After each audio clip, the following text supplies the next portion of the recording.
Hello team, how's it going? Welcome back to a new video. So today we're going to be talking about the British Army and sport. But before we do that, make sure you give us a thumbs up, click that subscription button and turn notification bells on because it really helps the channel. So getting into today's video then, British Army and sport, boxing, rugby, football, golf, fishing, motorcycling, cycling, badminton, volleyball. Can you play these sorts of things while still serving in the British Army? And the simple answer is yes. Yes, you can play these sports while you still serve in the British Army or any of the military services, okay, Navy or Royal Air Force. But what levels can you play these sort of sports at? So there's a wide range of levels that you can play these sports at. So whether you play at quite a good level before you join the army, so pro, semi-pro, or you're just an amateur, or it's generally just a hobby. Throughout the military and the army, they've got all types of athletes who have played at some very good level of sport down to the most basic level. First and most basic level we'll talk about is sports afternoon. Yes, within the army, you have something called sports afternoon. So as long as there's nothing operational, no courses or exercises going on, majority of the time on a Wednesday afternoon after lunch at 1:30 parade, you will play sport. And normally this is a sport that you can play with a regiment, and that regiment or battalion you are part of does. So the football team will go off and train for football, badminton, rugby, boxing, go and do boxing, cycling, do their cycling, you've got horse riding, you've got all sorts, okay, squash, or you might be able to get away with going to do sort of warrior fitness or heading down to the gym if that's your hobby and sport. But that is time to do a bit of team building within your regiment, battalion, squadrons, companies, and also train and get better for your sport for those regimental sorts of football or whatever it is, matches. So then that brings us on to the next level. You then got sort of regimental level sport. This is playing football for the regiment, rugby, boxing, horse riding, cycling, cross country, whatever it is. Most regiments, battalions pretty much do every sport under the sun. And if they don't do a sport that you do and you enjoy, if you can put a good enough plan together and give a good enough reason, the regiment or battalion will more than likely listen to this and try and get a team put together. So it's pretty good this if you play at this sort of level.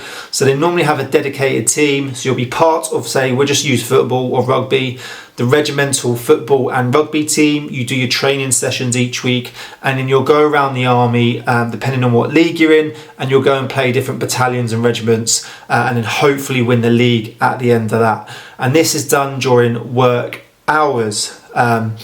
Sometimes it's done in the evening, but sometimes you'll go away for the afternoon or the day to go and play a football game or a football tournament or a rugby game, rugby tournament. And this can be the same for cross country, cycling, golf's a big one. There's loads of sports out there that people do. So that's sort of the next level up from sports afternoon. And this can be at quite a high level. You get some really good athletes that play in these, and sometimes it can sort of mean full-time training, especially when it comes to in sort of boxing tournament season. And if you're on the regimental boxing team, you will go off for, say, 8 to 12 weeks and just purely do boxing. You won't do regimental life. You'll be taken away of everything and you're just going to do boxing. You also get the opportunity to travel the world with these teams. Football regularly go to places like America. Rugby regularly go to places like Australia, and they go and play these sports against foreign teams, and they normally go for around a week or two. So it's a great way to get on holiday and travel the world alongside your standard regimental and soldiering life. The next sort of level we can sort of look at is actually playing for the corps. So for certain sort of corps like the Royal Regiment of Artillery, the infantry, you can then go and play for the gunners, or you can go and play for the actual Royal Signals, or you can go and play for the infantry, and then they will go around. So once again, keeping it simple, football, rugby, you play for your regiment, but then you also play for the corps. So You play for the Household Cavalry Regiment. You can also, if you're good enough, play for the Royal Armoured Corps.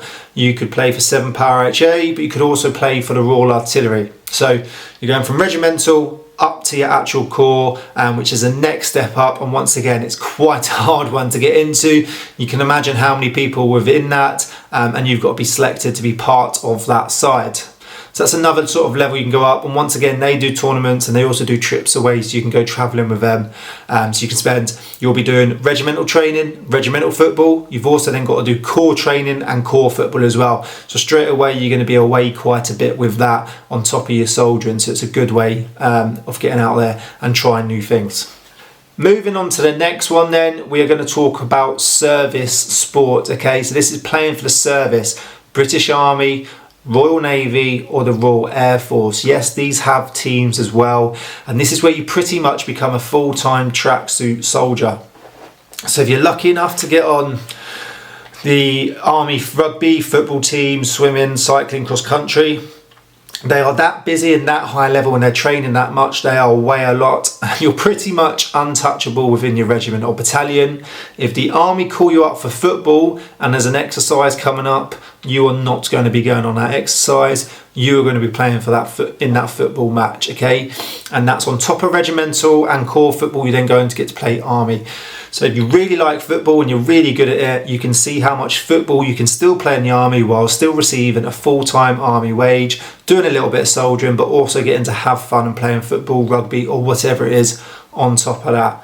So it's another sort of level that you can play at, and it's a very high level. I know some people have played in sort of army and rugby football, and you're talking very, very high level.